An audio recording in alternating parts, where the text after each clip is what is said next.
Hello everyone, welcome to my channel. Friends, हम आज MPPSC prelims का जो टेस्ट लगाएंगे वह है दृष्टि आईएएस का। ठीक है, दृष्टि आईएएस कोचिंग ने एमपीपीएससी प्रीलिम्स 2020 के लिए एफएलटी क्रिएट किए हैं। ठीक है, एफएलटी 2020 के लिए क्रिएट किए हैं। मॉडल पेपर है, सामान्य अध्ययन पेपर फर्स्ट के लिए, पेपर पहले पार्ट के पेपर के लिए मॉडल पेपर है। ठीक है, तो टोटल 5 मॉडल पेपर क्रिएट किए हैं, यानी 500 क्वेश्चंस हमारे पास आ जाएंगे, प्रश्न और उत्तर दोनों आ जाएंगे।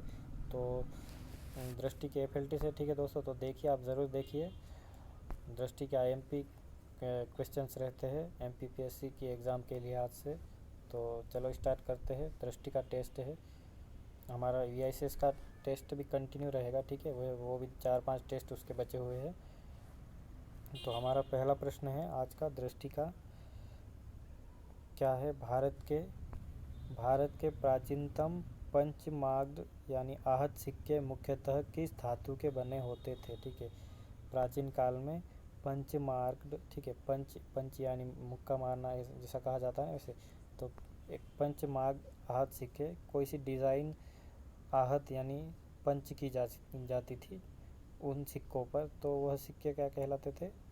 आहत सिक्के। ठीक है, तो पंच करके डिज़ाइन बना दी जाती थी सिक्कों पर, तो उन्हें आहत सिक्के कहते हैं। ठीक है, तो वह किस धातु के बने होते थे, किस मेटल के बने होते थे? ऑप्शन क्या है? तांबे से, सोने के, चांदी या फिर टीन के। तो राइट आंसर है चांदी के। ठीक है, चांदी के बने होते थे पंचमार्ग सिक्के। अगला प्रश्न है, निम्नलिखित में से किन का संबंध बुद्ध के जीवन से था? ठीक है, बुद्ध के जीवन से किन जगह का संबंध रहा है? अवंती उज्जैन। ठीक है, उज्जैन का प्राचीन नाम है, तो उज्जैन में बुद्ध नहीं आए थे, तो अवंती ऑप्शन नहीं आएगा। गांधार में भी नहीं गए थे बुद्ध। ठीक है, गांधार जो कि अभी अफगानिस्तान में आता है, वहाँ पर भी बुद्ध नहीं गए थे। कौशल, ठीक है, कौशल से संबंध रहा है बुद्ध का, और मगध से। ठीक है, तो दो ऑप्शन, जो दो कूट है हमारे, कौशल और मगध से बुद्ध का संबंध रहा है। 3 और 4, तो डी हमारा राइट आंसर हो जाएगा। ठीक है, डी राइट आंसर है। अगला प्रश्न है, मौर्य काल की वास्तुकला के संदर्भ में निम्नलिखित कथनों में से कौन सा असत्य है? ठीक है, मौर्य काल की वास्तुकला के संदर्भ में कौन सा असत्य है? तो हमारा ऑप्शन है राइट बी। ठीक है, बी असत्य कथन है। क्या है इसमें? पत्थर के स्तंभ राजस्थान में तैयार किए जाते थे, तो यह हमारा रॉन्ग है, लेकिन बाकी जो कथन है वह सही होंगे। ठीक है, तो हमारे पास कंटेंट हो जाएगा कि कौन से कथन सही थे। तो मौर्य काल की वास्तुकला से जुड़े हुए थे, तो पहला ए है, बड़े पैमाने पर पत्थर की इमारतें बनाने का कार्य आरंभ हुआ। ठीक है, पत्थर की इमारतें बनाने का कार्य आरंभ हुआ, पहले से नहीं थी। ठीक है, पहले से मौर्य काल में कास्ट यानी लकड़ी से बनी इमारतें हुआ करती थी। ठीक है, लकड़ी से बनी इमारतें हुआ करती थी, और आग को राज की आपदा घोषित किया हुआ था। ठीक है, लकड़ी से बनी हुई इमारतें हैं, तो जलने का खतरा तो रहता ही है, तो आग को आपातकालीन इमरजेंसी आपात घोषित किया जाता था। तो फिर बाद में, और यह वर्णन किसने किया है? चंद्रगुप्त मौर्य के दरबार में आया था सेल्यूकस निकेटर का राजदूत मेगास्थनीज। ठीक है, मेगास्थनीज जिसने इंडिका लिखी है। ठीक है, तो इंडिका पुस्तक लिखी है मेगास्थनीज ने, और अभी इंडिका तो वो नष्ट हो गई है, लेकिन उसके थ्रू जिन्होंने वहाँ से कुछ और लेखकों ने इंडिका से जो कंटेंट लिया है, विषय वस्तु ली है, उन्होंने कहा है कि कास्ट कला यानी लकड़ियों की इमारतें बनती थी मौर्य काल में, लेकिन बाद में उन्होंने बड़े पैमाने पर पत्थर की इमारतें बनाने प्रारंभ कर दिए। और फिर सी क्या है इसका? मौर्य शिल्पियों ने बौद्ध भिक्षुओं के निवास के लिए चट्टानों को काटकर गुफाएं बनाई। ठीक है, मौर्यकालीन जो शिल्पकार है, बौद्ध भिक्षुओं के निवास के लिए चट्टानों को काटकर गुफाएं बनाई थी। ठीक है, गुफाएं बनाई थी। और फिर अगला क्या कथन रहा है इसका? इस काल में पांडु रंग वाले बलुआ पत्थर यानी जो सैंड स्टोन है, बलुआ पत्थर के एक ही टुकड़े से बना स्तंभ उन्नत तकनीकी ज्ञान का उदाहरण है। ठीक है, एक ही बलुआ पत्थर से बना हुआ एक स्तंभ है, तो वह क्या दर्शाता है, उन्नत तकनीकी ज्ञान का, यानी एडवांस टेक्नोलॉजी नॉलेज का उदाहरण है मौर्यकाल का। ठीक है फ्रेंड्स, अगला प्रश्न देखते हैं। निम्नलिखित में से किसने प्राचीन भारत पर सर्वप्रथम आक्रमण किया था? किसने सर्वप्रथम प्राचीन भारत पर आक्रमण किया था? शकों ने, यूनानियों ने, कुषाणों ने, या फिर पहलवी ने? तो राइट आंसर है यूनानियों ने। ठीक है, यूनानियों ने यानी सिकंदर के नेतृत्व में प्राचीन भारत पर सर्वप्रथम आक्रमण किया गया था। बाकी शक, कुषाण यह बाद में आए थे, पहलव। अगला प्रश्न है, निम्नलिखित पुस्तकों का उनके लेखकों के साथ मिलान कीजिए। ठीक है, मिलान करना है, कौन सी पुस्तक किस लेखक से संबंधित है। सौंदरानंद अशोक घोष से रिलेटेड है। ठीक है, तो A3 हो जाएगा। तो इनमें से या इसमें से देखेंगे।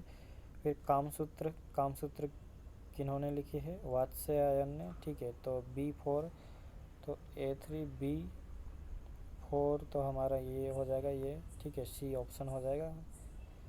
फिर अभिज्ञान शाकुंतलम कालिदास ने लिखी है, 10 कुमार दंडी ने लिखी है। ठीक है, दंडी ने, तो 1 और 2। ठीक है, तो हमारा राइट आंसर है C। ठीक है, तो देख लेते हैं एक बार मिलाकर कि सौंदरानंद अशोक घोष ने लिखी है, कामसूत्र वात्स्यायन ने, अभिज्ञान शाकुंतलम कालिदास ने, और 10 कुमार चरित दांडी ने। तो हमारा ऑप्शन है C राइट। अगला प्रश्न है, निम्नलिखित में से इलेक्ट्रॉनिक शॉपिंग का आविष्कार किसने किया? ठीक है, इलेक्ट्रॉनिक शॉपिंग, ई शॉपिंग का आविष्कार किसने किया था? इनमें से जेफ बेजोस अमेज़ॉन के CEO है, यानी मुखिया, जिन्होंने अमेज़ॉन अभी तो छोड़ दिया है CEO का पद, अमेज़ॉन को जिन्होंने, अमेज़ॉन के संस्थापक है जेफ बेजोस। रॉन्ग है। ठीक है, तो इसका राइट आंसर कौन सा है? इलेक्ट्रॉनिक शॉपिंग का आविष्कार करने वाला माइकल एल्ड्रिच। ठीक है, माइकल एल्ड्रिच है इलेक्ट्रॉनिक शॉपिंग का आविष्कारक। तो जेफ बेजोस है ये अमेज़ॉन के संस्थापक, और माइकल एल्ड्रिच हो गए इलेक्ट्रिक शॉपिंग के। टिम बर्नर्स-ली ने www, ये जो वर्ड हम लिखते हैं वेबसाइट के पहले वही है, इसकी खोज की थी। ठीक है, टिम बर्नर्स-ली ने www की। और फिर जैक मा अलीबाबा के संस्थापक है। ठीक है, अलीबाबा जैसे अमेज़ॉन एक ई कॉमर्स कंपनी है, उसी तरह चाइना की सबसे बड़ी एक प्रमुख कंपनी है जैक मा की, अलीबाबा, उसके फाउंडर है जैक मा। तो हमारा इस प्रश्न से संबंधित क्या जो हमें जानने की चीज़ है वह है माइकल एल्ड्रिच। तो इलेक्ट्रॉनिक शॉपिंग के संस्थापक है ये, यानी आविष्कारक। अगला प्रश्न है, कुतुबुद्दीन ऐबक की मृत्यु किस कारण से हुई है? ठीक है, कुतुबुद्दीन ऐबक की मृत्यु किस कारण से हुई है? ऑप्शन क्या है? उसके एक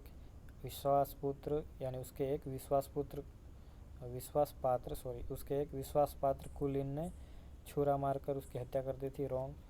पंजाब पर अधिकार करने हेतु उसने गजनी के शासक यल्दौज से युद्ध किया, जिसमें उसकी मृत्यु हुई। रॉन्ग। कालिंजर के किले में घेरा डालते समय लगी चोटों से उसकी मृत्यु हुई। रॉन्ग। चौगान यानी पोलो खेलते समय घोड़े से गिर जाने से उसकी मृत्यु हुई। ठीक है, तो कुतुबुद्दीन ऐबक की मृत्यु कैसे हुई थी? चौगान यानी पोलो खेलते समय घोड़े से गिर जाने के कारण हुई थी कुतुबुद्दीन ऐबक की मृत्यु। और यह कालिंजर वाला ऑप्शन है कि कालिंजर के किले में घेरा डालते समय लगी चोटों से उसकी मृत्यु किसकी हुई थी? शेरशाह। ठीक है, शेरशाह की मृत्यु हुई थी, लेकिन कुतुबुद्दीन की मृत्यु चौगान या पोलो खेलते समय हुई थी। अगला प्रश्न है, मनसबदारी प्रणाली के संदर्भ में निम्नलिखित में से कौन सा कथन सही नहीं है? ठीक है, कौन सा रॉन्ग है मनसबदारी के संबंध में? तो हमारा सही नहीं ऑप्शन है वह है C। ठीक है, शाहजहाँ के समय मनसबदारी व्यवस्था सुचारू रूप से नहीं चल पा रही थी, यह कथन गलत है, क्योंकि शाहजहाँ के समय भी मनसबदारी ठीक ठाक ही चल रही थी सुचारू रूप से। तो बाकी जो सही ऑप्शन हमारे है कथन है वो कौन से है? मनसबदारों को वेतन नगद में न देकर जागीर के रूप में दिया जाता था। ठीक है, मनसबदारी प्रणाली थी, उसमें मनसबदार थे। मनसबदार, मनसब का मतलब एक पद होता है, ठीक है, एक पोस्ट होती है। जैसे हमारे पीएससी में एक डिप्टी कलेक्टर या फिर डीसी, डीसी या फिर डीएसपी, तो दोनों ऐसे पद होते हैं। वैसे ही मनसबदारी में मनसब एक पद होता था। तो उन्हें वेतन नगद में नहीं मिलता था, ठीक है, सैलरी में हमें नगद में मिल जाता है। वैसा न देकर जागीर के रूप में उन्हें ज़मीन, पट्टा या फिर ज़मीन दे दी जाती थी, ठीक है। तो जागीर के रूप में वेतन मिलता था मनसबदारों को। और वहीं दस्तावेज़ों को, ठीक है, बही दस्तावेज, बही जिसे बही खाता कहते हैं हम लोग, तो उस डॉक्यूमेंट्स को जमा दामी कहा जाता था, ठीक है, जमा दामी कहा जाता था बही दस्तावेज़ों को। और एक और क्या है इसका कथन, आगे चलकर मनसबदारों का वेतन सालाना की जगह माहवारी पैमाने पर दिया जाने लगा, ठीक है। फिर आगे चलकर क्या हुआ, पहले सालाना वेतन साल में दिया जाता था, ठीक है, वेतन साल में दिया जाता था और नगद में नहीं दिया जाता था, जागीर के रूप में साल में वेतन देते थे और जागीर के रूप में यानी ज़मीन के रूप में देते थे। और बाद में क्या हुआ गया कि वेतन सालाना की जगह माहवारी यानी महीने में दिया जाने लगा, ठीक है। महीने में आपको जागीर यानी ज़मीन दे दी जाएगी कि यह आपकी सैलरी है। अगला प्रश्न है, ब्रिटिश द्वारा किस भारतीय राज्य का अधिग्रहण कुशासन के आधार पर किया था, ठीक है। कुशासन के आधार पर ब्रिटिश द्वारा किस भारतीय राज्य का अधिग्रहण किया था, झांसी का, नहीं अवध का, मैसूर का या फिर सतारा का। तो इसका राइट आंसर है अवध का, ठीक है। अवध के मामले में क्या हुआ था कि झांसी और सतारा इनको हड़प नीति के तहत अपने राज्य में, ब्रिटिश राज्य में शामिल कर लिया गया था। लेकिन अवध उन योग्यताओं को यानी उन प्रावधानों के तहत नहीं आता था कि इसे भी हड़प नीति के तहत हड़प ले। तो इस पर आरोप लगाया गया, सरकारी रिपोर्ट निकाली गई अवध के संबंध में कि अवध में शासन ठीक नहीं चल रहा है, यहाँ पर कुशासन है, ठीक है। तो उस आधार पर अवध को ब्रिटिश भारत का हिस्सा बना लिया गया, ठीक है। अगला प्रश्न है, नीचे दी गई सूची फर्स्ट को सूची सेकंड से सम्मिलित कीजिए, ठीक है। इनमें से कौन सी सूची, यह संस्थापक है और फिर उसकी संस्था है। और संस्थापक कौन कौन से है, सुरेंद्र नाथ बनर्जी ने इंडियन एसोसिएशन की स्थापना की थी, तो A3, ठीक है। A3 तो हमारा सी हो जाएगा क्योंकि बाद में ए में किसी के साथ 3 नहीं है बाकी ऑप्शन में, तो हमारा सी है सही। तो सुरेंद्र नाथ बनर्जी ने इसको पूरा कर लेते हैं। सुरेंद्र नाथ बनर्जी ने इंडियन एसोसिएशन की स्थापना की थी बंगाल में। और जस्टिस रानाडे, ठीक है, जस्टिस रानाडे ने पूना सार्वजनिक सभा की स्थापना की थी, ठीक है। जस्टिस रानाडे ने पूना सार्वजनिक सभा की स्थापना की थी। फिर एम वीर राघवाचारी ने मद्रास महाजन सभा की स्थापना की थी। एम वीर राघवाचारी ने मद्रास महाजन सभा की स्थापना की थी। और फिरोज शाह मेहता ने बॉम्बे प्रेसिडेंसी एसोसिएशन की स्थापना की थी, ठीक है। फिरोज शाह मेहता ने बॉम्बे प्रेसिडेंसी एसोसिएशन की स्थापना की थी। अगला प्रश्न है, तो हमारा इसका ऑप्शन था सी, ठीक है। अगला प्रश्न देखते हैं, ई गवर्नेंस पहल के कार्यान्वयन में उत्कृष्टता को बढ़ावा देने हेतु मध्य प्रदेश के किस विभाग द्वारा पुरस्कार प्रदान किया जाता है, ठीक है। ई गवर्नेंस यानी इलेक्ट्रॉनिक गवर्नेंस पहल के कार्यान्वयन में, ठीक है, एग्जीक्यूशन में उत्कृष्टता को यानी एडवांसमेंट को, ठीक है, बढ़ावा देने के लिए मध्य प्रदेश के किस विभाग द्वारा पुरस्कार प्रदान किया जाता है, विज्ञान एवं प्रौद्योगिकी विभाग द्वारा, ठीक है। विज्ञान, साइंस एंड टेक्नोलॉजी डिपार्टमेंट यानी विज्ञान एवं प्रौद्योगिकी विभाग द्वारा ई गवर्नेंस में जो अच्छे कार्य करेगा यह पुरस्कार इस विभाग द्वारा प्रदान किया जाता है। अगला प्रश्न है, नागर, द्रविड़ और बेसर है, ठीक है। क्या है नागर, द्रविड़ और बेसर? यह है भारतीय मंदिर वास्तुकला की 3 मुख्य शैलियाँ, ठीक है। भारत में प्राचीन काल में मंदिर निर्माण की 3 शैलियाँ प्रचलित थी, ठीक है। तो यह भारत है, इस तरह से भारत मान लो।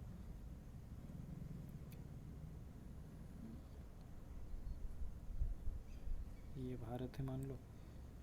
तो भारत में जो नागर शैली प्रचलित थी, उत्तर भारत में प्रचलित थी, ठीक है। नागर शैली के मंदिर उत्तर भारत में प्रचलित थे और द्रविड़ शैली के मंदिर दक्षिण भारत में प्रचलित थे। और जो बेशर शैली वह दोनों नागर और द्रविड़ शैली का मिश्रण था, तो वह दोनों का मिश्रण कहलाता था वेसर शैली, ठीक है। तो यह थी प्राचीन भारत में मंदिर वास्तुकला की 3 मुख्य शैलियाँ। अगला प्रश्न है, प्रच्छन्न बेरोजगारी का सामान्यतः अर्थ होता है, ठीक है। प्रच्छन्न यानी हिडन अनएम्प्लॉयमेंट, छुपी ही बेरोजगारी कहते हैं इसे। उसका सामान्य अर्थ क्या होता है? लोग बड़ी संख्या में बेरोजगार रहते हैं क्या? श्रमिकों की उत्पादकता कम होती है, या फिर श्रमिक की सीमांत उत्पादकता शून्य होती है, या फिर वैकल्पिक रोजगार उपलब्ध नहीं है। तो प्रच्छन्न बेरोजगारी का अभिप्राय होता है श्रमिक की सीमांत उत्पादकता शून्य है, ठीक है। श्रमिक की सीमांत उत्पादकता शून्य है। जैसे मान लो कि कोई काम है खेत में कोई काम है जहाँ पर कितने मजदूर लगे हुए हैं? 10 मजदूर लगे हुए हैं, 10 मजदूर, जबकि ज़रूरत कितनी है? 3 लोगों की, ठीक है। 3 ही लोग जो खेत में जो कार्य दिया गया है वह 3 लोग कर सकते हैं, लेकिन 10 लोग लगे हुए, 7 एक्स्ट्रा लोग लगे हुए हैं। तो 7 एक्स्ट्रा लोगों के लगने से क्या होता है कि उनकी जो प्रोडक्टिविटी है, ठीक है, मार्जिनल प्रोडक्टिविटी है वह वही रहती है, शून्य रहती है। तो हमारा सही आंसर है सी, ठीक है। सी सही आंसर है हमारा। देन अगला प्रश्न है 14वां प्रश्न कौन सा? निम्नलिखित में से 14वें वित्त आयोग के अध्यक्ष थे, यानी 14 नंबर के आयोग के अध्यक्ष कौन रहे हैं? वाई.वी. रेड्डी, ठीक है। 14वें आयोग के अध्यक्ष कौन रहे हैं? वाई.वी. रेड्डी। और अभी 15वां आयोग चल रहा है, 15वां आयोग है अभी। तो 15वें आयोग के अध्यक्ष है वित्त आयोग के एन.के. सिंह, ठीक है। तो 14वें वित्त आयोग के अध्यक्ष थे वाई.वी. रेड्डी।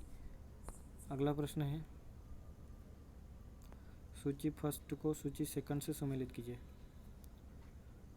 तो देखते हैं कौन सी समिति किससे रिलेटेड है। रंगराजन समिति रिलेटेड है पीएसी यानी पब्लिक सेक्टर एंटरप्राइजेस से। पब्लिक सेक्टर एंटरप्राइजेस यानी इसमें शेयरों का विनिवेश, ठीक है। पीएसी जो कि पब्लिक सार्वजनिक उपक्रम है, उनमें शेयरों का विनिवेश, ठीक है, उन्हें बेचने से रिलेटेड है रंगराजन समिति। और नरसिम्हन समिति रिलेटेड है बैंकिंग सुधार में, ठीक है, बैंकिंग सुधार में रिलेटेड है, उससे संबंधित है। और केलकर समिति कर सुधार से, ठीक है, कर सुधार से। और मल्होत्रा है बीमा सुधार से। तो क्या इसका सही आंसर देख लेते हैं। रंगराजन समिति 3A3, ठीक है, A3 इनमें से यह हो जाएगा, इन दोनों में से। फिर नरसिम्हन समिति है बैंकिंग क्षेत्र में सुधार, तो B4, ठीक है। तो सी सही आंसर हो जाएगा, ठीक है, सी B4। देन C1 जो कि केलकर समिति कर सुधार से रिलेटेड है, और मल्होत्रा समिति बीमा से रिलेटेड है, ठीक है। तो सी सही आंसर है। अगला प्रश्न है, अर्थव्यवस्था तरलता संजाल में तब होती है, ठीक है। अर्थव्यवस्था हमारी इकोनॉमी है, तरलता संजाल में तब होती है जब। तो पहले जान लेते हैं कि तरलता संजाल क्या है। तरलता संजाल यानी लिक्विडिटी ट्रैप, ठीक है। लिक्विडिटी ट्रैप कब होता है? इसका सही आंसर है बॉन्ड पर दिए गए ब्याज की दर न्यूनतम हो, ठीक है। बॉन्ड पर दिए गए ब्याज की दर न्यूनतम होने पर जो परिस्थिति या स्थिति उत्पन्न होती है उसे तरलता संजाल कहा जाता है, ठीक है। बॉन्ड पर जैसे सरकार या फिर कोई कंपनी बॉन्ड जारी करती है, ठीक है। अब पैसे नहीं है तो पैसे उगाही करने के लिए या प्राप्त करने के लिए एक बॉन्ड जारी करती है सरकार। तो जो खरीदेगा, ठीक है, खरीदेगा तो उसे ब्याज मिलेगा, ठीक है, ब्याज मिलेगा। तो उसकी दर न्यूनतम हो जाती है, तो उसे कहा जाता है तरलता संजाल या फिर लिक्विडिटी ट्रैप। तो हमारा राइट आंसर है ए। फिर अगला प्रश्न है, राष्ट्रीय मानव अधिकार आयोग के प्रथम अध्यक्ष कौन थे? राष्ट्रीय मानव अधिकार आयोग के प्रथम अध्यक्ष रहे हैं रंगनाथ मिश्रा। ठीक है, आयोग यूनिट 10 से रिलेटेड प्रश्न है यहाँ। रंगनाथ मिश्रा राष्ट्रीय मानव अधिकार आयोग के अध्यक्ष है, पहले अध्यक्ष है। ठीक है, पहले अध्यक्ष रहे हैं। और वर्तमान कौन है? एच.एल. दत्तू है, और यह सबसे पहले रंगनाथ मिश्रा। अगला प्रश्न है, निम्नलिखित में से एम्बर बॉक्स, ब्लू बॉक्स और ग्रीन बॉक्स सब्सिडी रिलेटेड है। निम्नलिखित में से एम्बर बॉक्स, ब्लू बॉक्स और ग्रीन बॉक्स सब्सिडी किससे संबंधित है? तो ये टर्मिनोलॉजी से रिलेटेड है WTO से। WTO से रिलेटेड है ये टर्मिनोलॉजी। WTO मतलब वर्ल्ड ट्रेड ऑर्गेनाइजेशन। और अगला प्रश्न है हमारा 19वां प्रश्न, देखते हैं। मध्य प्रदेश महिला आयोग की प्रकृति है।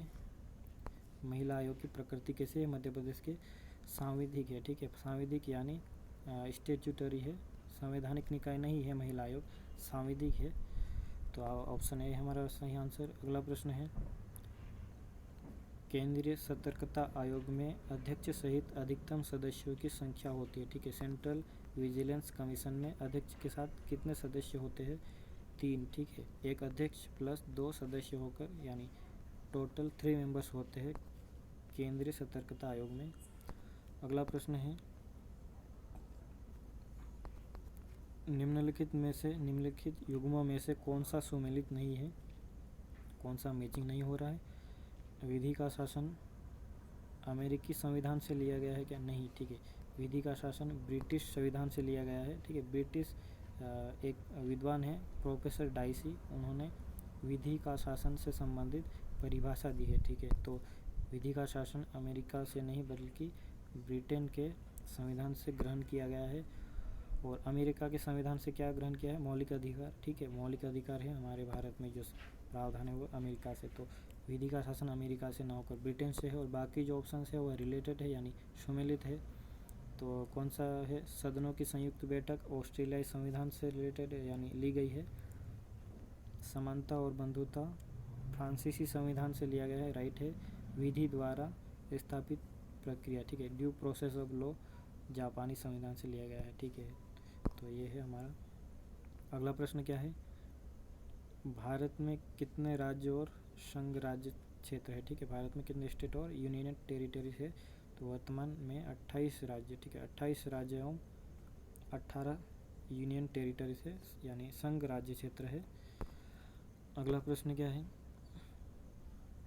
मूल अधिकार दिए हुए हैं और उसके अनुच्छेद, ठीक है, fundamental rights then there articles हैं यहाँ पर। तो पहला है समानता का अधिकार, ठीक है, राइट टू इक्वलिटी। तो कौन से अनुच्छेद में है? 14 और 18 में। ठीक है, 14 से 18 अनुच्छेद में है राइट टू इक्वलिटी, समानता का अधिकार। और स्वतंत्रता का अधिकार, राइट टू फ्रीडम, और कौन से अनुच्छेद में है? 19 से 22 में। 19 से 22 में है स्वतंत्रता का अधिकार। शोषण के विरुद्ध अधिकार 23 से 24 में है। ठीक है,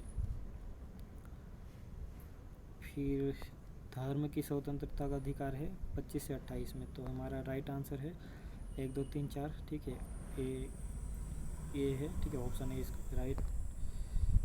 अगला प्रश्न है, भारत का राष्ट्रपति आपातकाल की उद्घोषणा किस आधार पर करता है? ठीक है, इंडिया का प्रेसिडेंट इमरजेंसी की उद्घोषणा यानी डिक्लेरेशन ऑफ इमरजेंसी कैसे करता है? प्रधानमंत्री की सलाह पर कर सकता है? नहीं। मंत्रिपरिषद की सलाह पर कर सकता है? नहीं। और अपने विवेक से कर सकता है? नहीं, यह भी। तो बाकी क्या है फिर?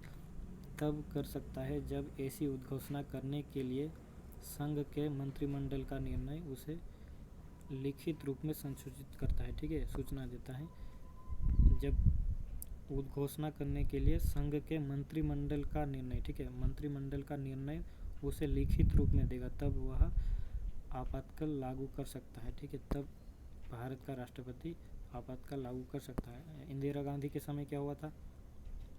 प्रधानमंत्री ने सीधे राष्ट्रपति को कह दिया था कि आपातकाल लागू करना है, और किनको? मंत्रिपरिषद को भी नहीं पता था उनको सुबह पता चला था। तो बाद में संशोधन किया गया कि जब मंत्री परिषद लिखित रूप में संसूचित करेगा यानी सूचना प्रस्ताव देगा तभी राष्ट्रपति इमरजेंसी लगा सकेगा। अगला प्रश्न है, भारत में राज्यपाल के पद के संबंध में निम्नलिखित में से कौन सा कथन सही नहीं है। ठीक है, राज्यपाल के संबंध में कौन सा कथन सही नहीं है। क्या है कथन इसके, एक व्यक्ति या दो या अधिक राज्यों का राज्यपाल बनाया नियुक्त हो सकता है। ठीक है, एक व्यक्ति दो या अधिक राज्यों का राज्यपाल नियुक्त हो सकता है राइट। अभी अपने मध्य प्रदेश में गुजरात और मध्य प्रदेश का एक ही राज्यपाल था। फिर क्या है, विधानसभा अध्यक्ष को संबोधित कर त्यागपत्र देकर अपना पद त्याग सकता है क्या, नहीं। ठीक है, यह विधानसभा अध्यक्ष को संबोधित त्यागपत्र देकर अपना त्यागपत्र नहीं दे सकता है, राष्ट्रपति को त्यागपत्र देता है राज्यपाल। ठीक है, तो बी है इसका सही, रॉन्ग ऑप्शन। ठीक है, सही नहीं है कथन, तो हमारा आंसर है बी।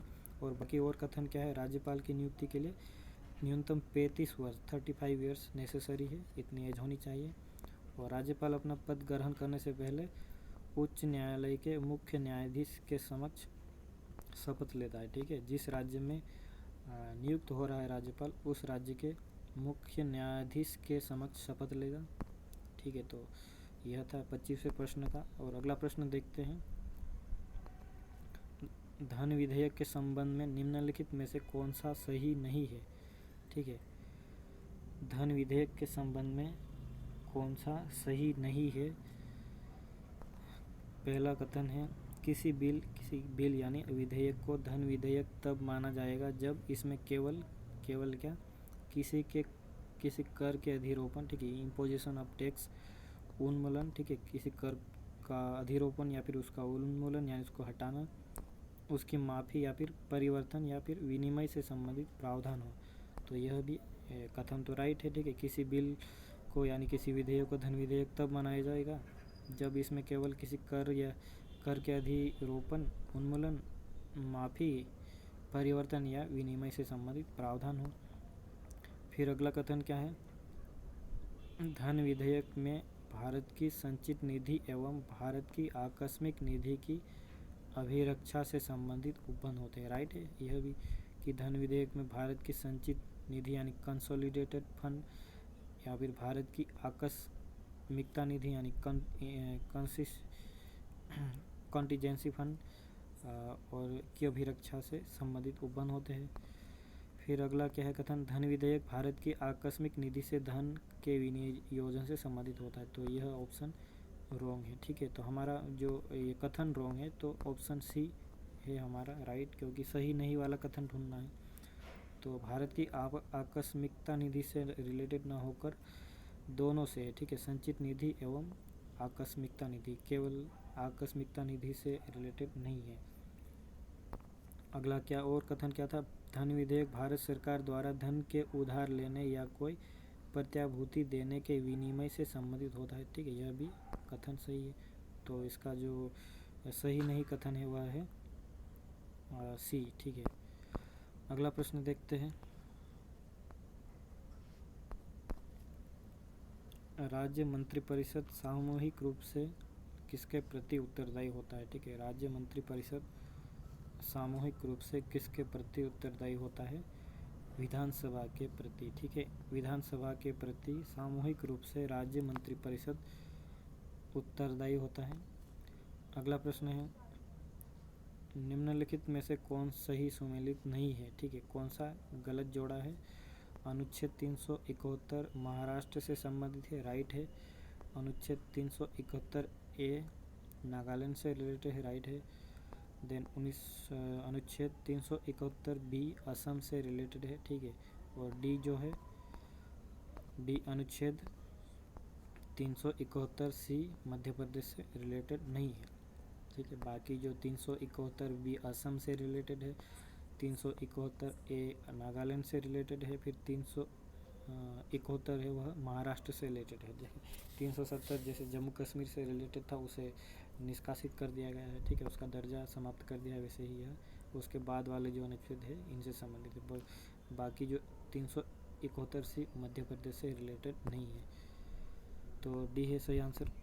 अगला प्रश्न है, पंचायती राज के विकास के संदर्भ में निम्नलिखित समितियों के गठन को काल अनुक्रम में व्यवस्थित करें। ठीक है, पंचायती राज के संबंध में कौन सी समितियां कब बनी थी? सबसे पहले इनमें से बलवंत राय मेहता समिति बनी थी 1957 में। फिर उसके बाद अशोक मेहता समिति 1977 में। फिर कौन सी समिति बनी थी? फिर बनी थी GV राव। ठीक है, GV राव कब बनी थी? 1986 में। देन फिर उसके बाद बनती है LM सिंघवी समिति। ठीक है, LM सिंघवी GV राव समिति 1985 में बनी है। उसके बाद LM सिंघवी समिति यानी लक्ष्मीमल सिंघवी समिति 1986 में बनी है। तो हमारा जो सही ऑप्शन क्रम है वह है 2 1 4 3। ठीक है, 2 4 1 3 2 4 1 3। सॉरी, किस तरह से है एक बार और देख लेते हैं। 2 1 4 3 इस तरह से है। ठीक है, 2 1 4 3 इस तरह से है। तो हमारा जो सही आंसर होगा बलवंत राय मेहता, अशोक मेहता समिति, देन GV राव समिति और LM सिंघवी समिति। तो हमारा राइट आंसर हो जाएगा 2 1 4 3। अगला प्रश्न है, सूची फर्स्ट को सूची सेकंड के साथ सुमेलित कीजिए। ठीक है, इनके साथ सुमेलित करना है। क्या क्या दिया हुआ है? भारत के संविधान में संशोधन और फिर उसके विषय। ठीक है, भारत के संविधान में संशोधन और उसके विषय। 52वां संशोधन अधिनियम 1985 किससे संबंधित था? दल बदल के आधार पर। ठीक है, जो दल बदल कर लेते हैं उनको रोकने के लिए दल बदल कानून लाया गया था 52वें संशोधन अधिनियम 1985 के तहत। देन 73वां संशोधन अधिनियम 1992 में। ठीक है, 73rd संशोधन 1992 में आया था। उसका प्रावधान किस लिए था? पंचायती राज से संबंधित था। ठीक है, तो ए हमारा जो है 52वां संशोधन, तो A4, तो इनमें से दोनों में से आ जाएगा कोई सा। फिर 73वां संविधान संशोधन है तो B3। ठीक है, B3, तो ये हमारा B हो जाएगा सिर्फ B। फिर बाकी और कौन से संशोधन है? 61वां संशोधन 1988 में आया था। 1988 में 61वां संशोधन मतदान की आयु 21 साल से 18 वर्ष करने के लिए। ठीक है, तो 1988 से पहले 21 वर्ष थे मतदान करने के लिए, बाद में 18 वर्ष किया गया 61वां संशोधन लाकर। फिर है 86वां संशोधन और यह है शिक्षा के अधिकार से जुड़ा हुआ है। शिक्षा के अधिकार से, तो B हमारा सही आंसर हो जाएगा। ठीक है, एक बार और कर लेते हैं कि 52वां संशोधन दल बदल के आधार पर अयोग्यता सिद्ध करने के लिए 52वां संशोधन 1985 में लाया गया था। 73वां संविधान संशोधन 1992 में पंचायती राज से रिलेटेड है। और 61वां संविधान संशोधन 1988 में मतदान की आयु कम करने के लिए 19 से 21 करने के लिए, और 21 वर्ष से 18 वर्ष करने के लिए। फिर 86वां संशोधन 2006 में शिक्षा का अधिकार लागू करने के लिए लाया गया। तो B है हमारा आंसर। अगला प्रश्न है, भारत सरकार द्वारा मेगा फूड पार्क की अवधारणा को प्रोत्साहित करने के मुख्य उद्देश्य है। ठीक है, भारत सरकार द्वारा मेगा फूड पार्क की अवधारणा को प्रोत्साहित करने के क्या उद्देश्य है? खाद्य प्रसंस्करण यानी फूड प्रोसेसिंग उद्योग के लिए उत्तम अवसंरचना सुविधाएं उपलब्ध कराने के लिए। राइट है यह।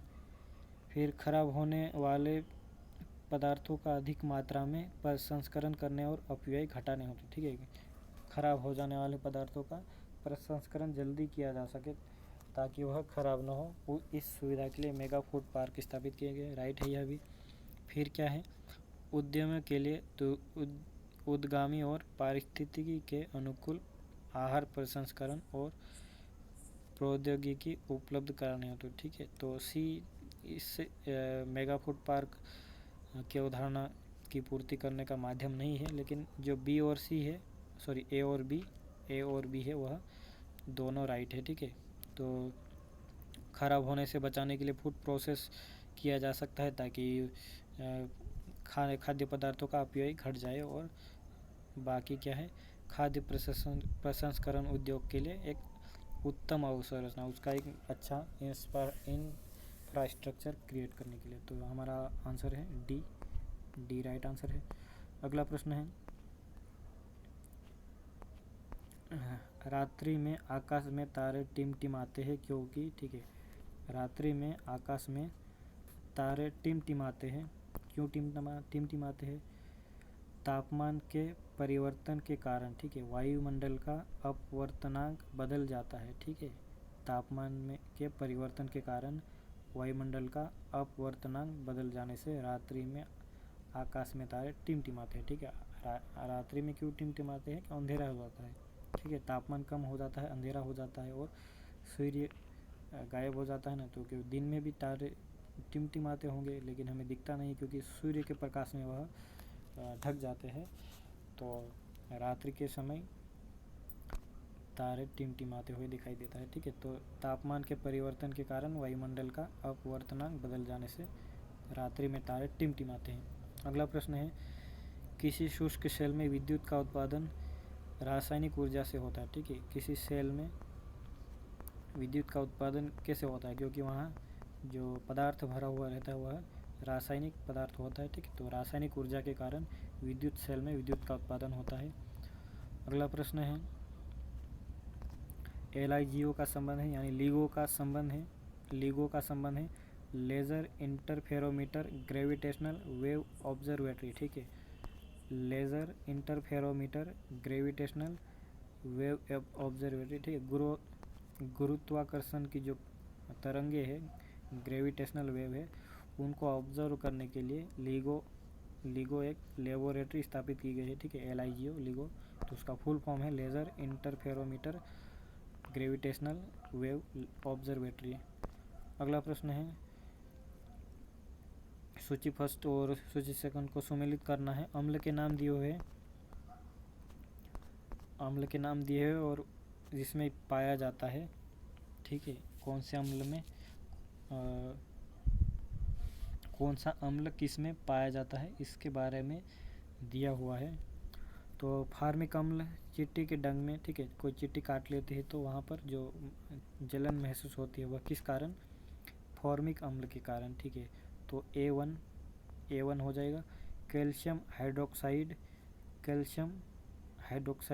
यानी COH, तो चूने के पानी में होता है, ठीक है। चूने के पानी में कैल्शियम हाइड्रोक्साइड होता है। तब B2 टार्टरिक अम्ल किस में होता है? इमली और अंगूर में, ठीक है। इमली और अंगूर में टार्टरिक अम्ल होता है। C4 then sodium hydroxide NaOH, sodium hydroxide किस में होता है? साबुन में होता है, ठीक है। D3, ठीक है, साबुन में होता है। तो हमारा ऑप्शन है ए, क्या है? फार्मिक अम्ल चींटी के डंक में होता है, कैल्शियम हाइड्रोक्साइड चूने के पानी में, टार्टरिक अम्ल इमली और अंगूर, जो खट्टी चीज़ें होती है उसमें टार्टरिक अम्ल। खट्टी मतलब ऐसा नहीं कि नींबू में भी हो, नींबू में सिट्रिक एसिड होता है, बल्कि जो टार्टरिक एसिड है इमली और अंगूर में होता है। और सोडियम हाइड्रोक्साइड होता है साबुन में, ठीक है, सोप में। अगला प्रश्न है, निम्न में से कौन सा विटामिन उसकी कमी वाला रोग सम्मिलित नहीं है, ठीक है। इनमें ये विटामिन के नाम है और इनसे होने वाले रोग है, ठीक है। तो ऑप्शन ए क्या है? राइबोफ्लेविन से स्कर्वी रोग होता है क्या? नहीं, ठीक है। राइबोफ्लेविन बी कॉम्प्लेक्स का एक प्रकार है, ठीक है। विटामिन बी के अनेक प्रकार है, ठीक है। तो उसे विटामिन बी कॉम्प्लेक्स कहा जाता है। तो स्कर्वी रोग विटामिन सी से होता है। तो यह ऑप्शन है ए सम्मिलित नहीं है, तो राइट है। बाकी नियासिन से पेलाग्रा या फिर चर्मग्रास चमड़े का रोग होता है, नियासिन से कैल्सीफेरॉल से अस्थि रुग्णता, ठीक है, कैल्सीफेरॉल से अस्थि रुग्णता यानी हड्डियाँ कमज़ोर हो जाती है। कैल्सीफेरॉल विटामिन की कमी से। टोकोफेरॉल विटामिन की कमी से जनन क्षमता की कमी, ठीक है, जनन क्षमता की कमी या फिर बांझपन आ जाता है टोकोफेरॉल की कमी से। अगला प्रश्न है वानाक्राई, पेटिया और इंटरनल ब्लू जो पद है ये वर्ड से है, समाचार पत्रों में आते रहते हैं, किन से संबंधित है? वानाक्राई, पेटिया और इंटरनल ब्लू रिलेटेड है साइबर अटैक, ठीक है, साइबर आक्रमण, वायरस है, यह कंप्यूटर वायरस है। वानाक्राई, पेटिया और इंटरनल ब्लू साइबर आक्रमण से रिलेटेड है। फिर अगला प्रश्न है इलेक्ट्रॉनिक्स और कंप्यूटिंग के क्षेत्र में कौन सी प्रौद्योगिकी सिलिकॉन को प्रतिस्थापित करेगी, ठीक है, इलेक्ट्रॉनिक्स और कंप्यूटिंग के क्षेत्र में कौन सी टेक्नोलॉजी सिलिकॉन को प्रतिस्थापित करेगी, ठीक है। अभी जो चिप बनती है कंप्यूटर और जो इलेक्ट्रॉनिक्स प्रोडक्ट्स है उसमें चिप सिलिकॉन की बनी होती है, लेकिन जो भविष्य में नई प्रौद्योगिकी आने वाली, एडवांस टेक्नोलॉजी आने वाली है, वह इसको प्रतिस्थापित कर देगी, यानी सिलिकॉन की जो टेक्नोलॉजी है उसको हटा देगी, एडवांस टेक्नोलॉजी आने वाली है। तो कौन सी वह है? तो कार्बन नैनोट्यूब, ठीक, कार्बन नैनोट्यूब का CNT कहते हैं इसको। कार्बन नैनोट्यूब को पतली फिल्म ट्रांजिस्टरों के साथ जोड़ा जाना, ठीक है। जो ट्रांजिस्टर में अभी क्या सिलिकॉन की चिप लगी होती है, अब नई टेक्नोलॉजी में क्या कार्बन नैनोट्यूब यानी जो बहुत ही बारीक, ठीक है, जो अति सूक्ष्म साइज की कार्बन नैनोट्यूब है उसको ट्रांजिस्टर पर इम्प्लांट कर दिया जाएगा, तो वह सिलिकॉन को हटा देगी। अगला प्रश्न है मध्य प्रदेश के किस जिले में रेलवे स्लीपर बनाने का कारखाना अवस्थित है, ठीक है, मध्य प्रदेश में किस जिले में रेलवे स्लीपर बनाने का कारखाना अवस्थित है?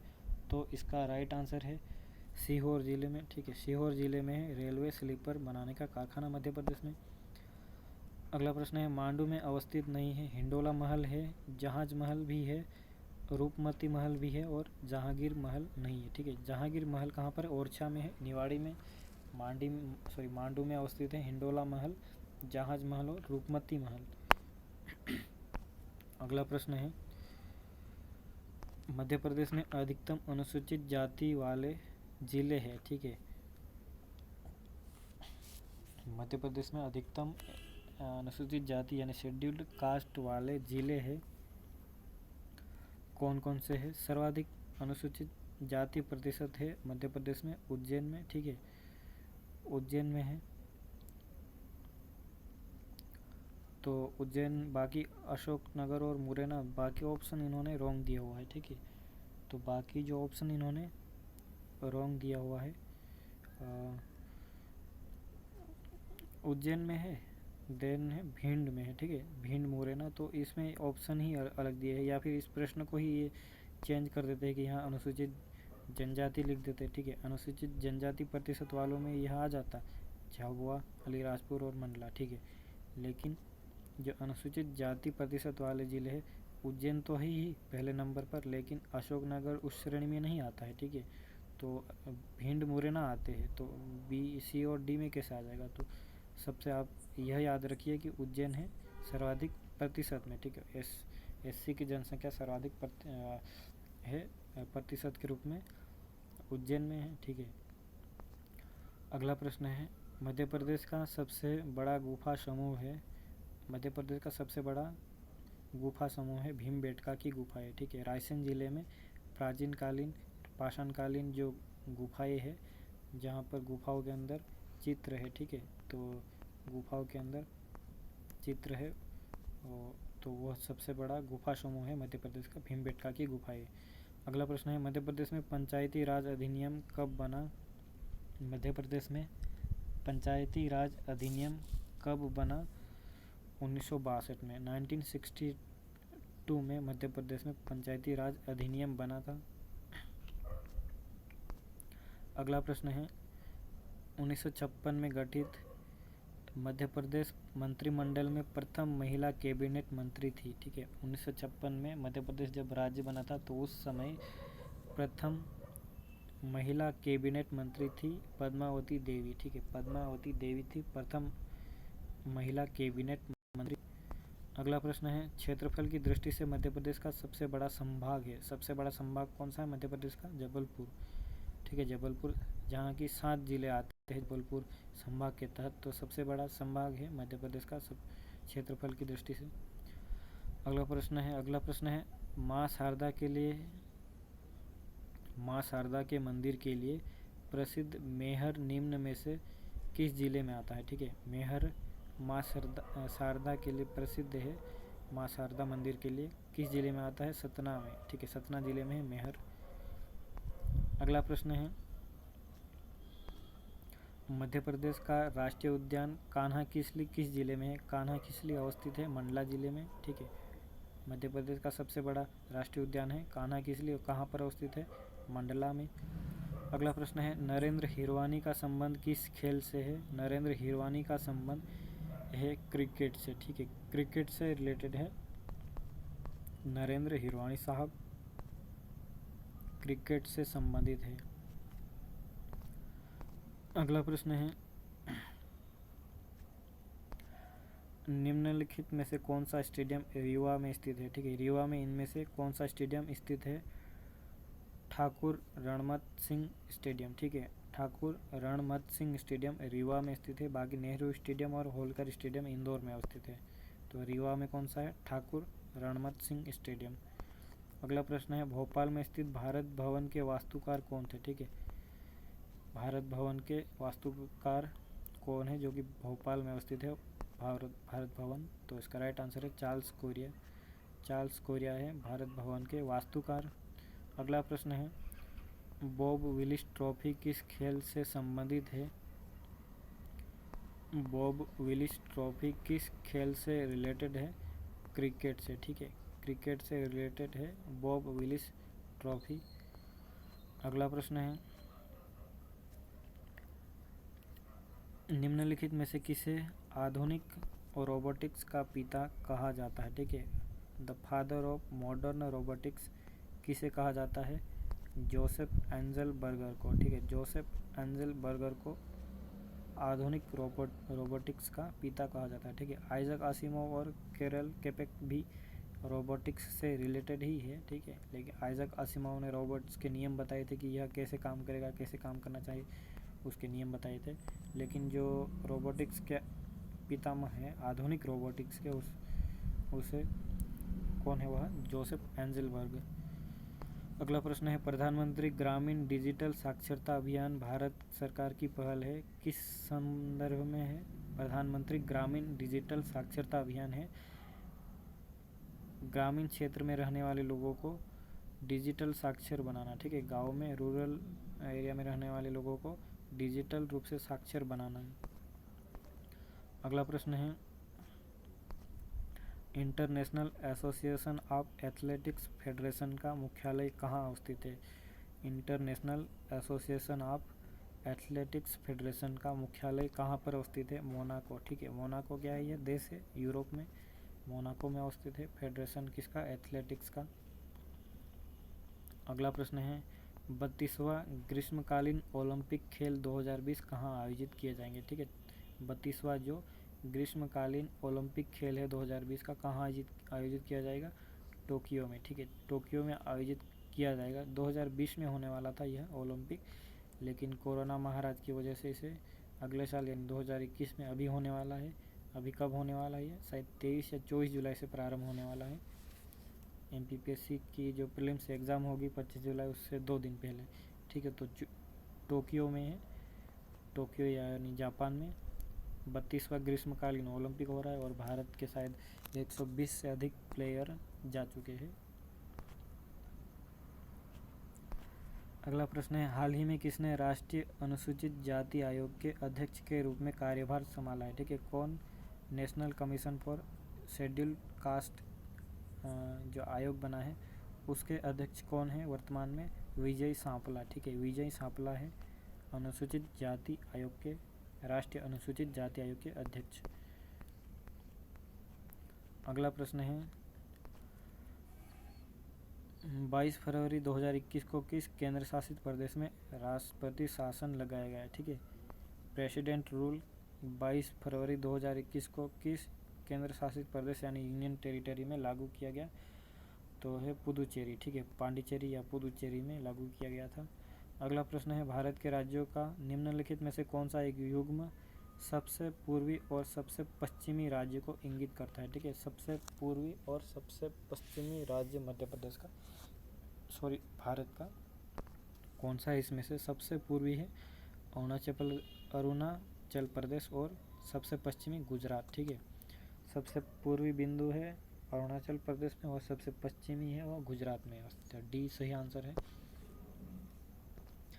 अगला प्रश्न है, भारत में पर्वतों के अवस्थान पर विचार करते हुए बताइए कि निम्नलिखित में से कौन सा एक दक्षिण से उत्तर की ओर सही अनुक्रम है? ठीक है, दक्षिण से उत्तर की ओर सही क्रम देखना है हमें।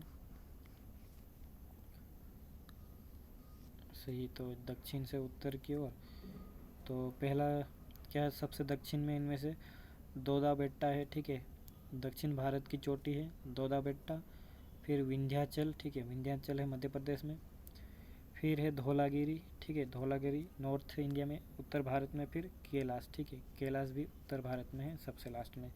तो बी है दक्षिण से उत्तर की ओर दोदा बेट्टा, विंध्याचल, धौलागिरी और कैलाश। तो बी आंसर हमारा।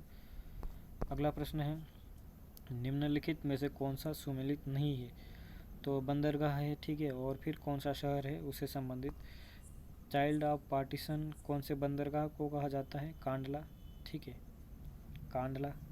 फिर नदियापत्तन रिवर पोर्ट कोलकाता को कहा जाता है, राइट है। कृत्रिम पत्तन आर्टिफिशियल पोर्ट एन्नौर को कहा जाता है, राइट है। फिर प्राकृतिक बंदरगाह चेन्नई को नहीं कहा जाता है, ठीक है, रॉन्ग ऑप्शन है यह डी। बाकी चाइल्ड ऑफ पार्टीशन कांडला को कहा जाता है जो कि गुजरात में है। नदी पत्तन रिवर पोर्ट कोलकाता, कृत्रिम पत्तन यानी आर्टिफिशियल पोर्ट एन्नौर में है। ठीक है, अगला प्रश्न है, निम्नलिखित में से कौन सा एक पश्चिम की ओर बहने वाली नदियों का उनके नदी बेसिन के घटते आकार के आधार पर सही अनुक्रम है? ठीक है, तो जो नदियाँ पश्चिम की ओर बहती है भारत की, उसका बेसिन के आधार पर, ठीक है, बेसिन के आधार पर घटते आकार के आधार पर, बेसिन के घटते आकार के आधार पर कौन सा अनुक्रम सही है? ठीक है, तो हमारा आंसर है नर्मदा। ठीक है, बेसिन क्या होता है? बेसिन कोई नदी प्रवाहित हो रही है तो उसके साथ जितनी भी दाईं और बाईं तरफ से, राइट और लेफ्ट तरफ से जितनी भी नदियाँ सम्मिलित होती है यानी उसकी सहायक नदियों को मिलाकर जो एरिया बनता है, ठीक है, जो एरिया बनता है उसे बेसिन कहा जाता है। तो इस तरह से तो कौन सा बेसिन सबसे बड़ा है? तो घटते आकार में हमें बनाना है, तो सबसे बड़ा है जो पश्चिम में नदियाँ जाती है भारत उसमें, तो यह सभी नदियाँ पश्चिम में जाती है। नर्मदा सबसे बड़ा है, उसके बाद ताप्ती का है, उसके बाद माही, देन उसके बाद सरस्वती। ठीक है, तो यह क्रम है बेसिन के आकार का। अगला प्रश्न है, भारतीय मानसून के संबंध में निम्नलिखित में से कौन से कथन सही है? ठीक है, भारतीय मानसून के संबंध में कौन सा सही है कथन?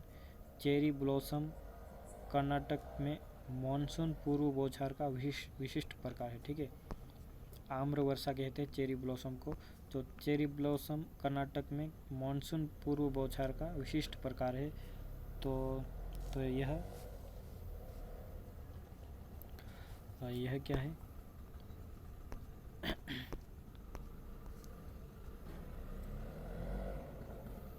सही है कथन। ठीक है, सही कथन है यह भी।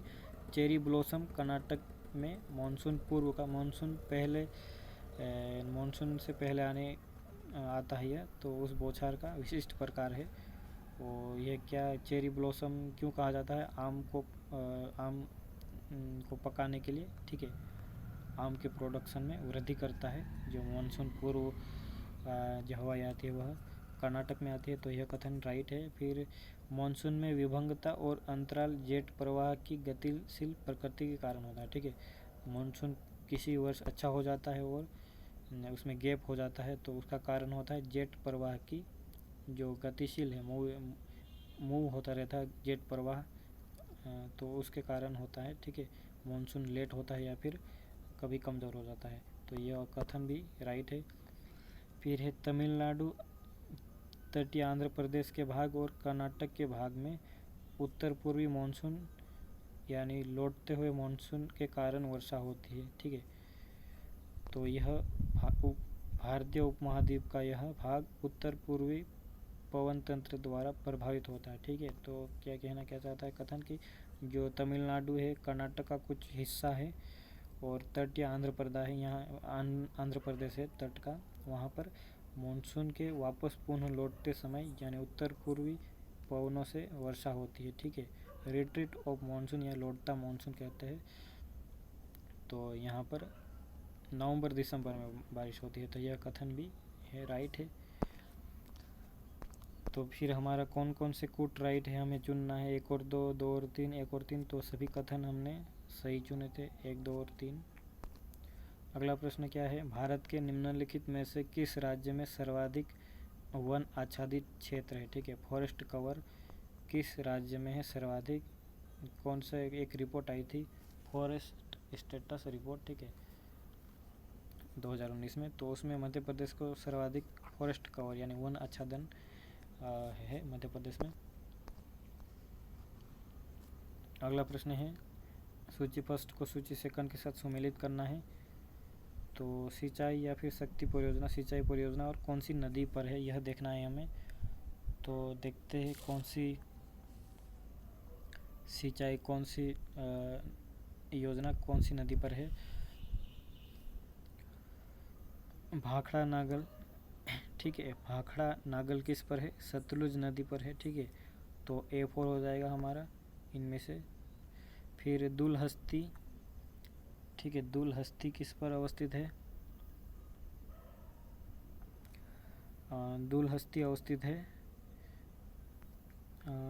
दुलहस्ती हमारा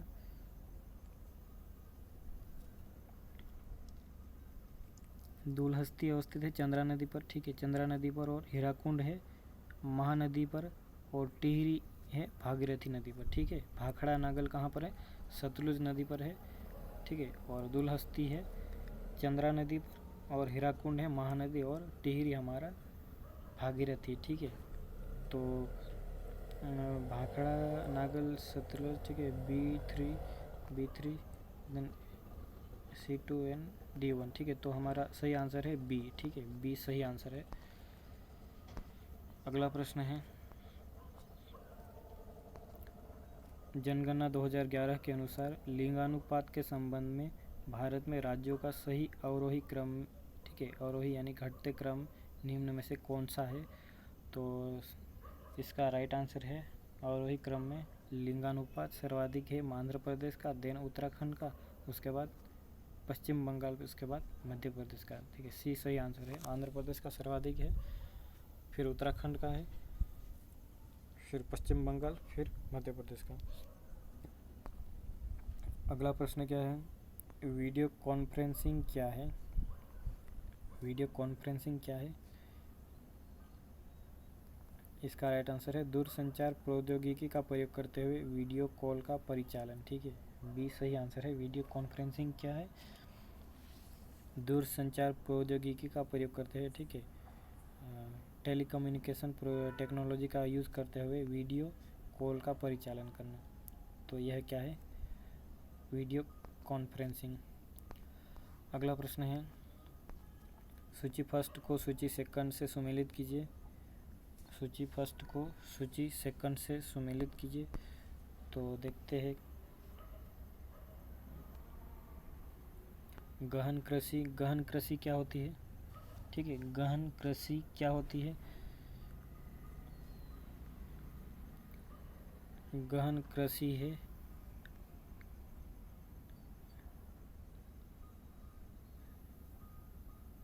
गहन कृषि है, गहन कृषि को कहा जाता है बहुत छोटी जोतों के साथ 2 या 3 फसलें और भली भांति उन्नत पशुपालन, ठीक है। गहन कृषि यानी इंटेंसिव एग्रीकल्चर किसे कहा जाता है, बहुत छोटी जोतों के साथ 2 या फिर 3 फसलें और भली भांति उन्नत पशुपालन। तो A5, ठीक है, A5 हो जाएगा।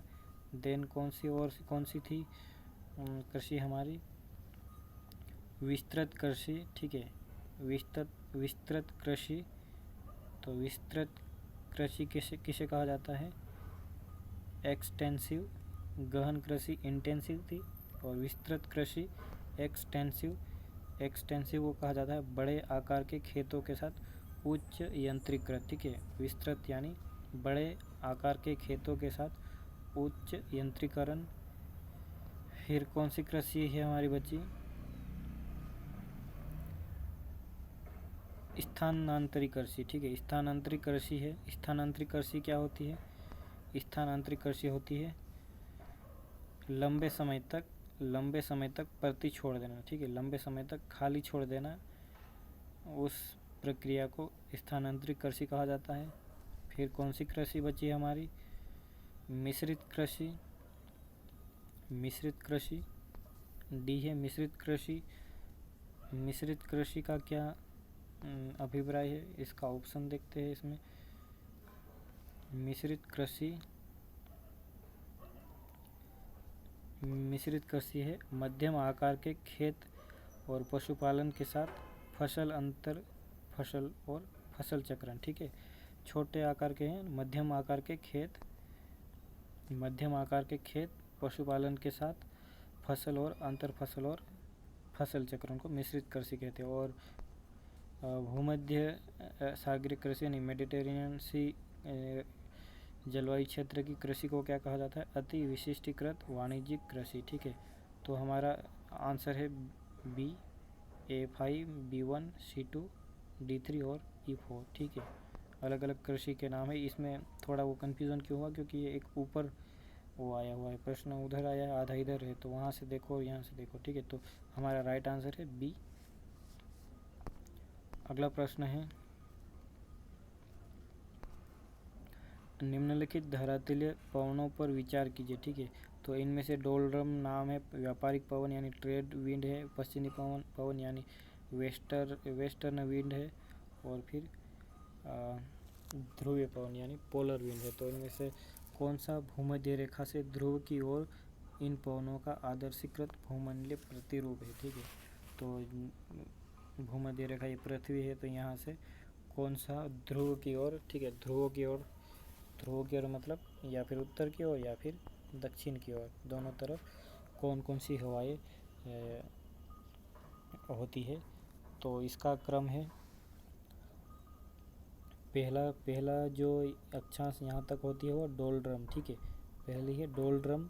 फिर यहाँ तक जो आएगी वह व्यापारिक पवन, और फिर जो आएगी वह पश्चिमी पवन यानी वेस्टर्न विंड कहलाएगी। फिर जो लास्ट में जो ध्रुव के ऊपर रहेगी वह ध्रुवीय पवन, ठीक है। तो डोलड्रम देन व्यापारिक पवन, फिर पश्चिमी पवन, फिर जो ध्रुव पर होगी वह ध्रुवीय पवन।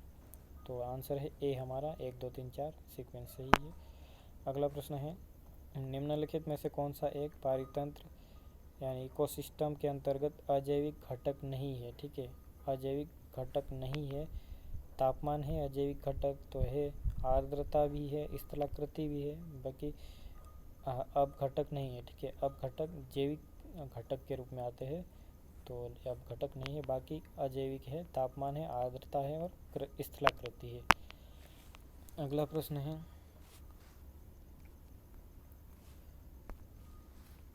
निम्नलिखित युग्मों में से कौन सा सही सुमेलित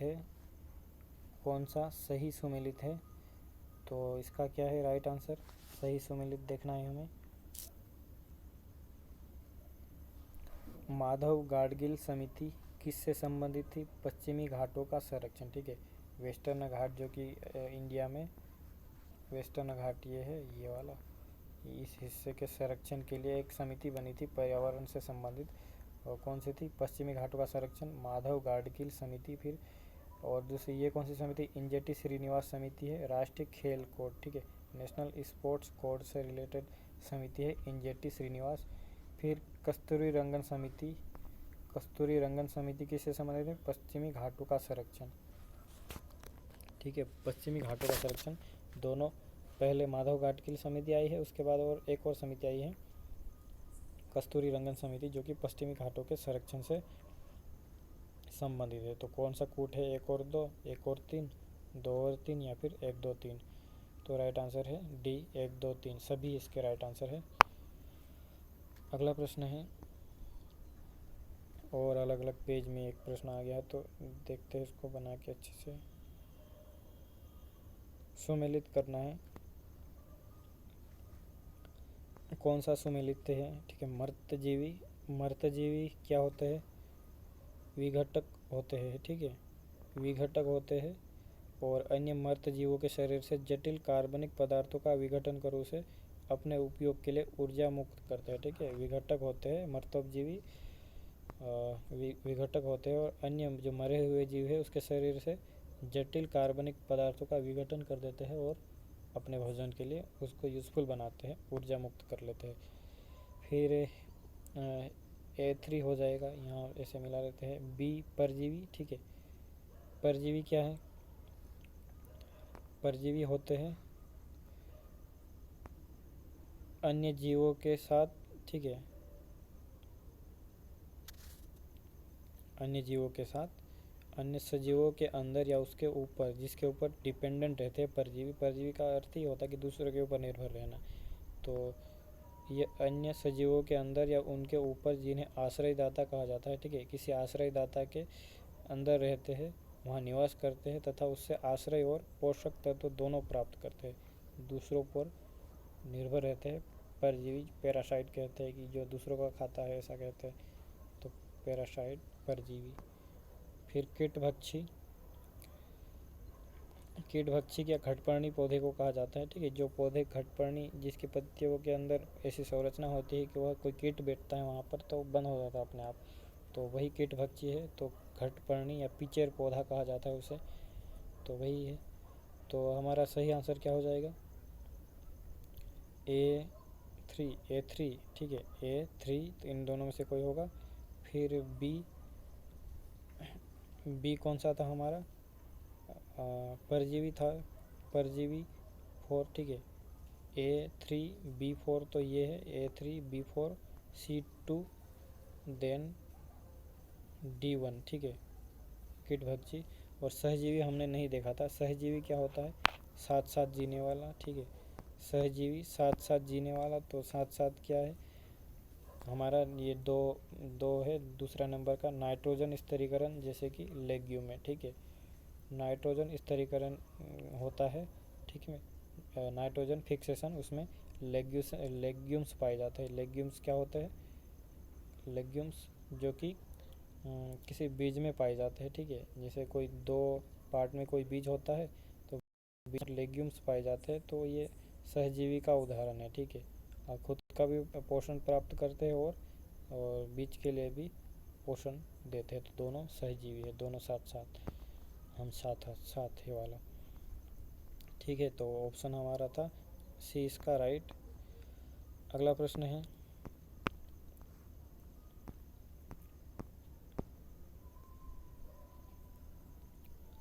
सूची फर्स्ट को सूची सेकंड से सुमेलित कीजिए। ठीक है, तो इसमें सुमेलित करते हैं डालमा। डालमा वन्य जीव अभ्यारण्य, और फिर राज्य कौन से राज्य में? Wildlife sanctuaries and their concerning state. तो डालमा है झारखंड में, और डालमा झारखंड में, भीतरकनिका उड़ीसा में, पंचमढ़ी मध्य प्रदेश में, वायनाड केरल में। ठीक है, तो डालमा A3। ठीक है, A3 इनमें से आ जाएगा, दोनों में से कोई।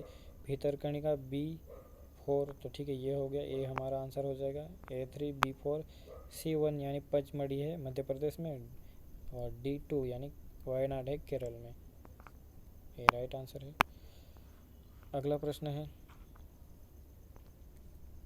27 फरवरी, सॉरी फरवरी है, 27 नहीं दिया हुआ इसमें। फरवरी 2021 में भारत के किस शहर में देश का पहला वेटलैंड संरक्षण प्रबंधन केंद्र खोलने की घोषणा की गई? ठीक है, देश में किस शहर में देश का पहला वेटलैंड कंजर्वेशन मैनेजमेंट सेंटर, ठीक है, वेटलैंड संरक्षण प्रबंधन केंद्र खोलने की घोषणा की गई है? भारत के किस शहर में? चेन्नई में। ठीक है, चेन्नई में घोषणा की गई है। और भोपाल में भोज तालाब को है उसे मध्य प्रदेश का केवल एक ही वेटलैंड क्षेत्र है, ठीक है, तो याद रखिएगा।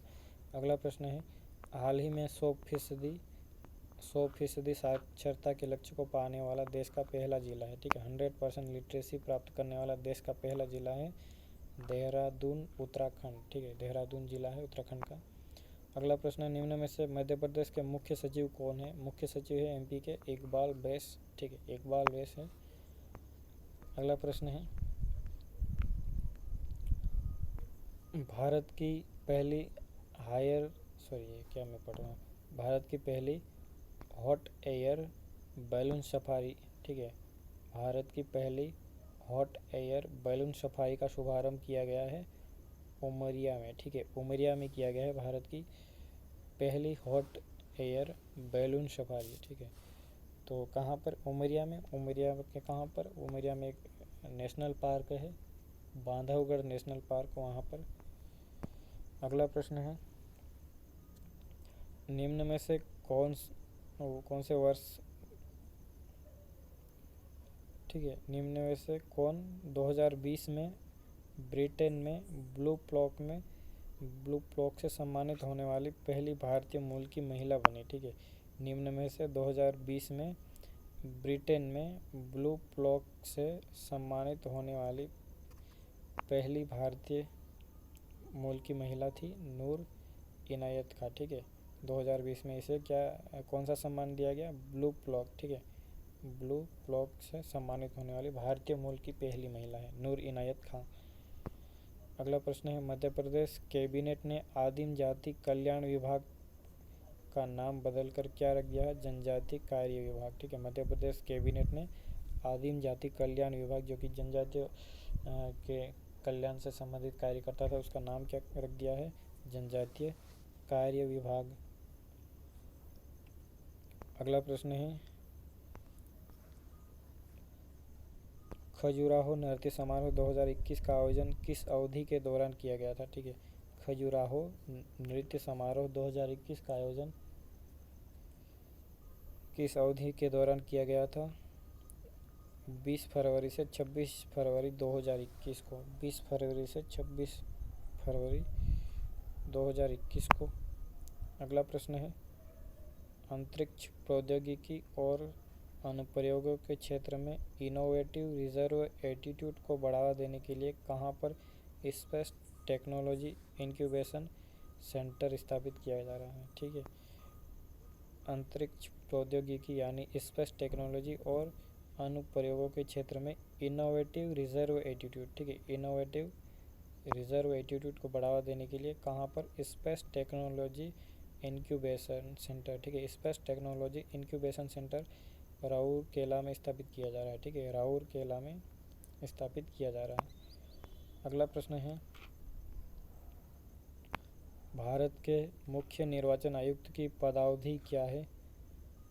भारत के मुख्य निर्वाचन आयुक्त की पदावधि कितने साल तक होती है? 6 वर्ष या 65 वर्ष की आयु तक, जो कि पहले हो। ठीक है, 6 साल तक या फिर 65 वर्ष की आयु पूर्ण होने तक भारत के मुख्य निर्वाचन आयुक्त की पदावधि होती है। अगला प्रश्न है, संघ लोक सेवा आयोग के वर्तमान अध्यक्ष है, यूपीएससी के वर्तमान अध्यक्ष है प्रदीप कुमार जोशी। प्रदीप कुमार जोशी है यूपीएससी के वर्तमान अध्यक्ष। अगला प्रश्न है, निम्नलिखित में से किस कर्तव्य का भारत के केग द्वारा पालन किया जाता है? ठीक है, केग द्वारा निम्न में से कौन से का पालन किया जाता है केग द्वारा? इसका राइट आंसर है सार्वजनिक धन की प्राप्ति और निर्गम का नियंत्रण करना। ठीक है, तथा यह सुनिश्चित करना कि सार्वजनिक राजस्व राजकोष में जमा हो। ठीक है, केग का क्या काम है? सार्वजनिक धन यानी पब्लिक प्रॉपर्टी की प्राप्ति और निर्गम का नियंत्रण करना, यानी कोई संचित निधि में कोई सार्वजनिक धन आ रहा है और यहाँ से जा रहा है, ठीक है, तो उसका नियंत्रण करना और यह सुनिश्चित करना कि जो सार्वजनिक राजकोष आ रहा है यहाँ पर, ठीक है, वह जो राजस्व आ रहा है वो सार्वजनिक राजकोष में जमा हो और जो यहाँ से व्यय हो रहा है वो उसका भी औचित्यपूर्ण व्यय होना चाहिए, ठीक है। कि जैसे व्यय हो रहा है, जिस काम के लिए व्यय होना था उसी काम के लिए व्यय हुआ है क्या, तो यह निर्धारित करना है किसका कर्तव्य है, केग का, controller and auditor general of India, यानी नियंत्रक एवं महालेखा परीक्षक। अगला प्रश्न है, नीति आयोग से संबंधित इनमें से कौन सा कथन सही नहीं है, ठीक है, कौन सा रॉन्ग है इसमें से कथन। भारत के प्रधानमंत्री नीति आयोग के प्रधान अध्यक्ष होते हैं, राइट है।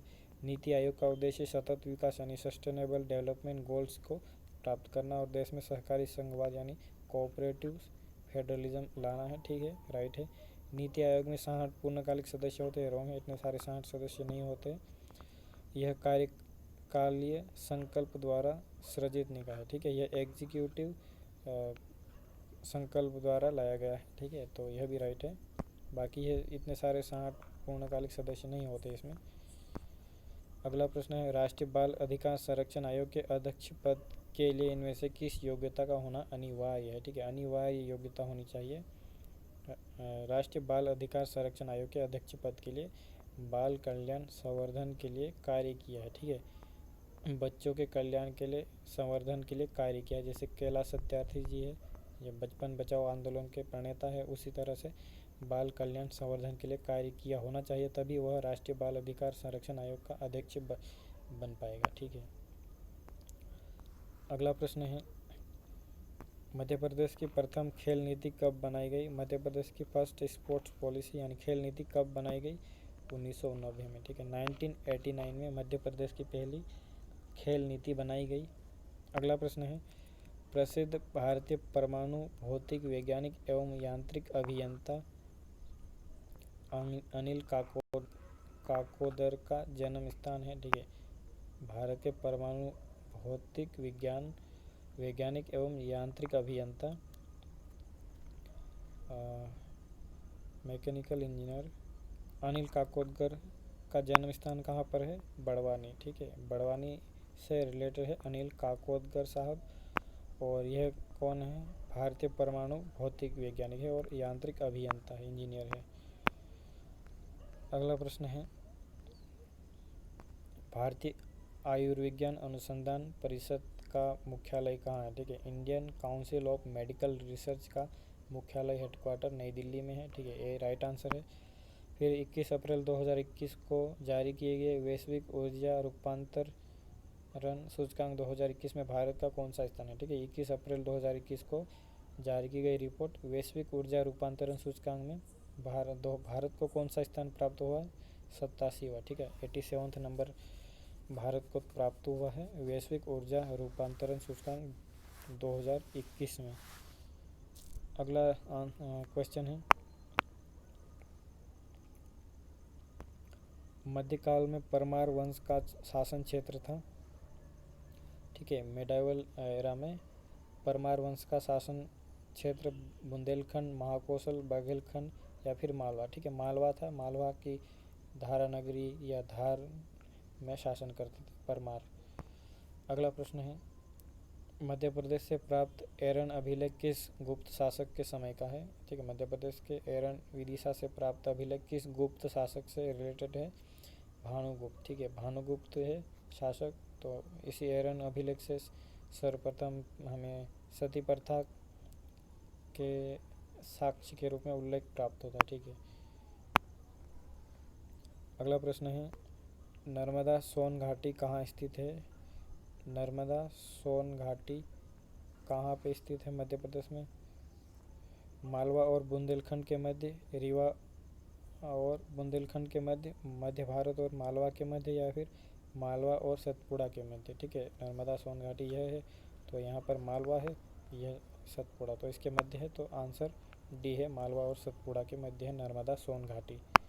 अगला प्रश्न है, थांगटा किस राज्य का मार्शल आर्ट है, थांगटा किस राज्य का मार्शल आर्ट है, मणिपुर का, ठीक है, याद रखना, मणिपुर का मार्शल आर्ट है थांगटा। अगला प्रश्न है 94 नंबर का, सही सुमेलित करना है, ठीक है, सही सुमेलित करना है हमें। Madhya Pradesh state cooperative dairy federation limited की स्थापना कब हुई थी? ठीक है, Madhya Pradesh state cooperative dairy federation limited की स्थापना 1980 में हुई थी। मध्य प्रदेश लघु उद्योग निगम 1961 में। मध्य प्रदेश वस्त्र निगम 1972 में। मध्य प्रदेश राज्य वन विकास निगम 1975 में। ठीक है, तो सी है हमारा ऑप्शन को। तो इसमें 1 2 3 4 ही है उसके ऑप्शन नंबर। ठीक है, Madhya Pradesh state cooperative dairy federation limited 1980 में स्थापित हुआ था। मध्य प्रदेश लघु उद्योग निगम 1961 में। मध्य प्रदेश वस्त्र निगम 1972 में। मध्य प्रदेश राज्य वन विकास निगम 1975 में। ठीक है, तो हमारा ऑप्शन है सी है 1 2 3 4। अगला प्रश्न है, मध्य प्रदेश में सबसे पहला आकाशवाणी केंद्र कहाँ स्थापित किया गया था? इंदौर में। ठीक है, इंदौर शहर में मध्य प्रदेश में पहला आकाशवाणी केंद्र स्थापित किया गया था। अगला प्रश्न है, मध्य प्रदेश सड़क परिवहन निगम की स्थापना की गई थी। मध्य प्रदेश सड़क परिवहन निगम की स्थापना 1 जून 1962 को। ठीक है, 1 जून 1962 को मध्य प्रदेश सड़क परिवहन निगम की स्थापना की गई थी। अगला प्रश्न है, सही सुमेलित करना है। ठीक है, सुमेलित इनको मैचिंग करना है। मध्य प्रदेश के सांस्कृतिक समारोह है और आयोजन स्थल। ठीक है, कहाँ पर कौन सा सांस्कृतिक समारोह आयोजित किया जाता है? तानसेन संगीत समारोह। तानसेन संगीत समारोह ग्वालियर में A2। कालिदास समारोह उज्जैन में B1। खजुराहो समारोह छतरपुर में C3। देन आमिर खां समारोह D4। ठीक है, तो हमारा राइट आंसर है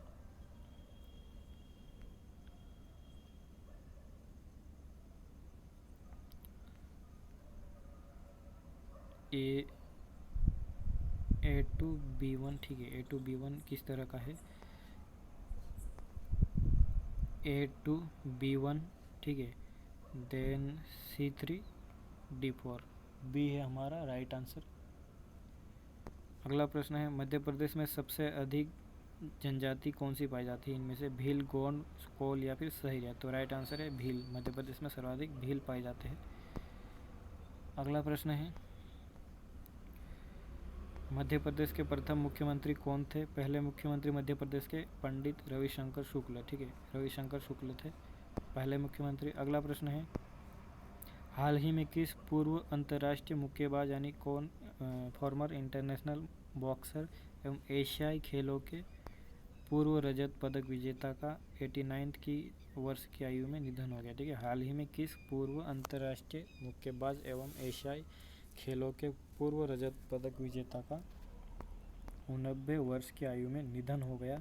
तो इसका राइट आंसर है कैप्टन हरि सिंह थापा।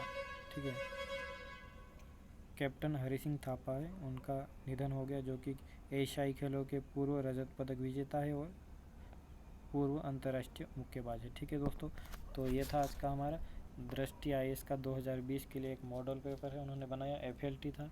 तो कैसा लगा आपको यह हमारा वीडियो?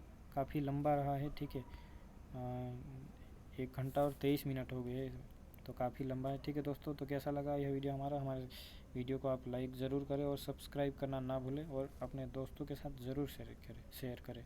ठीक है दोस्तों, हम मिलेंगे अगले वाले FLT वीडियो में। Thank you very much.